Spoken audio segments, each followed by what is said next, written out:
Good morning, class 12. I hope you all will be fine, safe, and healthy. Okay.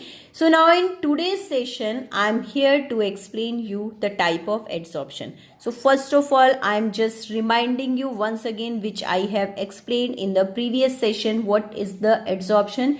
Adsorption is the phenomena, or you can say this is the surface phenomena. Okay, if the particle entry only takes place on the surface, not on the not reaching up to the bulb, so that is the adsorption. Okay, so that you must know that adsorbate, adsorbed only on the surface of adsorbent, not reaching up to the bulb. So here I have written the next theoretical term, the type of adsorption. One is to be physical adsorption and second is to be chemical adsorption. So here you have to understand, if weak van der Waals forces takes place between the adsorbate and adsorbent. Suppose this is the surface of adsorbent. Okay, and the particles, they are getting entered. So this is to be adsorbate and this is of adsorbent. Okay, so if they are entering but they are creating a weak van der Waals force of attraction, so this is to be a physical adsorption, because these bonds can break also and they can inverse, they can reverse back also. Adsorbate can come out from the adsorbent also. So that's why I have written in the characteristic, this is less stable because weak van der Waals forces takes place between the adsorbate and adsorbent. And the next I have written there, this is reversible. Okay, bond can break and adsorbate can easily separate it from the adsorbent. Okay, the next point which you have to understand, this is the multi-layered. Multi-layered means, suppose the force of attraction it is creating, that is very weak. Okay, bond is creating between them. Now if their bonds are weaker, so it has the capability to make the bond with the another adsorbate also, so that can show the bonding with the another one. In this way, numbers of layer, they will link together. Okay, so that it becomes, this is a multi-layered. And the next one more point I have written, enthalpy of adsorption is less. Less, I mean to say that value is to be less negative. Okay, the enthalpy of adsorption negative, because energy will evolve when the bond will create between the adsorbate and adsorbent. So value will be negative, but it will be less negative. Okay, now as comes in the part of chemical adsorption, if chemical bonds are formed between adsorbate and adsorbent, and everybody knows that chemical bonds are strong bond, so that we call it, this is the chemical adsorption. As the chemical bonds are stronger bonds, so that phenomena is to be more stable and chemical bonds create, and delta H will be more negative, that also be in the negative term, but that value will be in the more negative, and it is of monolayered. It means two, adsorbate and adsorbent.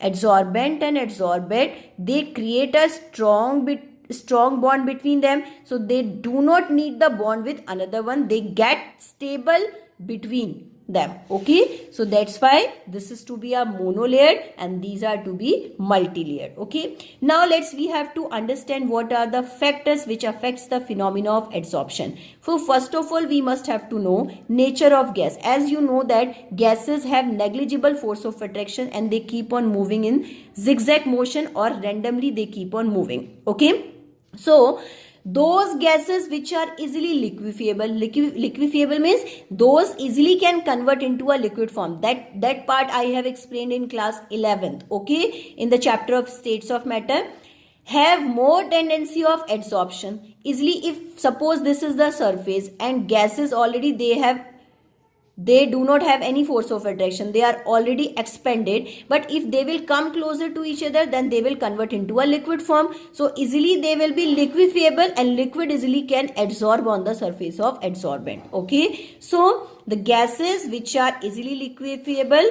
and they have the more tendency to adsorption. Next point, surface area of adsorbent. That means if you have a large surface area, then the more adsorption takes place, more amount of gas will enter on the surface of adsorbent. So that is also directly proportional to the extent of adsorption. Here I have written there the one word, extent of adsorption. So here I am telling what is the extent of adsorption. It is the ratio of adsorbent and the adsorbate. Okay, so here I have written for you that suppose we are showing x upon m. So x is the amount of adsorbate which is going to be adsorbed on the surface of adsorbent. So m is the mass of adsorbent. So it is the ratio of amount of substance of adsorbed on the surface of adsorbent. So that we call it, this is extent of adsorption. Extent of adsorption, that you must know that. Okay, extent of adsorption. What is x here and what is m here, that is to be properly cleared for you. Now next effect is of temperature. What is the effect of temperature on the phenomena of adsorption? So two absorption, adsorption I have recently explained. One is physical and second is to be chemical adsorption. So the physical adsorption decreases on increasing the temperature, that you must know that. If the bonds are weak, so if we will increase the temperature, bond easily will start to break down. So that means the physical adsorption is inversely proportional to the temperature. It means on increasing temperature, physical adsorption decreases. So as I have plotted a graph between extent of adsorption and the temperature, that downward slope we get it, and the pressure is constant, or when the pressure is constant, then this graph is to be known as isobar.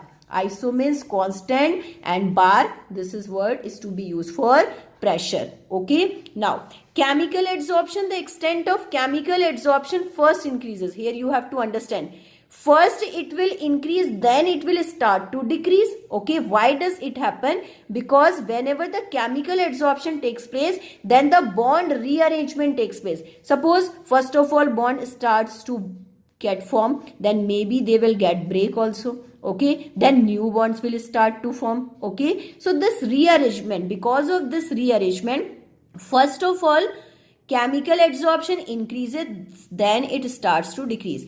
As we are keeping a pressure constant here, okay, so this is also the isobar. Okay, now we are coming on the effect of pressure. The next factor, what is the effect of pressure? The extent of adsorption of gases is directly proportional to the pressure. As you know that how the gas will liquefy, when the molecule of gases will come closer to each other. And how the molecule of gases will come closer to each other? When we will apply the pressure. Suppose these gases are already expanded. If you will apply pressure from all these sides, then they will come closer to each other. The molecule of gases, they will come closer to each other and they will easily start to adsorb on the surface of adsorbent. Okay, so the effect of pressure during adsorption, that always increases. If we plot a graph between x upon m and the p on keeping the temperature constant, because here we are studying the effect of pressure, so what we have to keep the constant?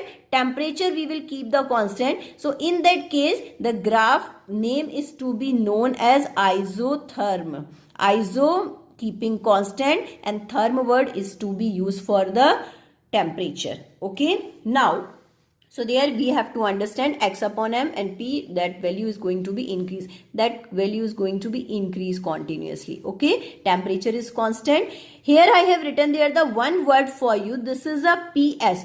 PS is what here? Saturated pressure, and that you have to understand what is the saturated pressure here. So saturation pressure, the pressure above which adsorption is not affected by increasing pressure is called as saturated pressure, or you can say this is a saturation pressure. Means adsorption phenomena is not going to be affected when whatever the pressure if you are going to be increased. So at that condition, the pressure which is creating, that we call it, this is the saturation of pressure. So I hope you all have got it today's lecture. Okay, so all have to prepare your notes and send me on my contact number. Okay, that's all for today.